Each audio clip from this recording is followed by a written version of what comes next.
الله وبرکاته. ملګرو تاسو دا ویډیو وکړه چې دا سی ټي ویډیو ده د ګیلمنې چې هغه پرون چا وشتل او هغه وفات شوی ده.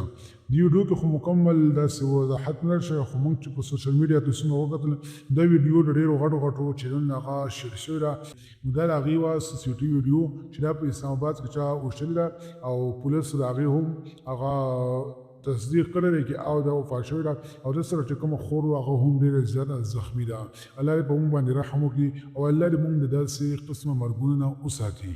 نو که ګیلمنه خو تاسو ټول پیژنئ چې هغې په ټیک ټاک، یوټیوب، فیسبوک ټولو کې په لکاو او په میلیونو کې د هغې سبسکرایبر او فالوور وو، خو نن هغه د دنیا نه ځي او دې ته یو فالوور هم فایده نه ورکوي. موږ او تاسو چې ګورو چې څومره ټیک ټاکري دي د دې نه مخکې هغه هم وفات شول او بیا هم خلک د هغې نه عبرت نه اخلي او هم هغه خپل کار کوي او خپله بېحیایي کوي او خپله د جسم نمایش هغه کوي.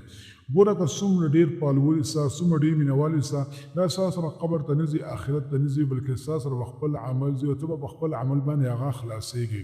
نو پکار دا ده چې د داسې ویډیوګانو نه موږ هغه ځان وساتو، نه داسې خلکو له موږ هغه توجه ورکوو او نه موږ هغې له څه کمنټس او لایک ورکوو.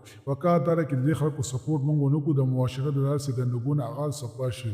اوس دا یوه کې دا وفات شوې ده، نو اوس پته نه لګي چې دا به الله پاک معاف کړي که معاف به نه کړي، ځکه چې ده د ځان نه وروسته داسې ګناهونه پرېښي دي چې هغې ته ګناه جاریه وایي.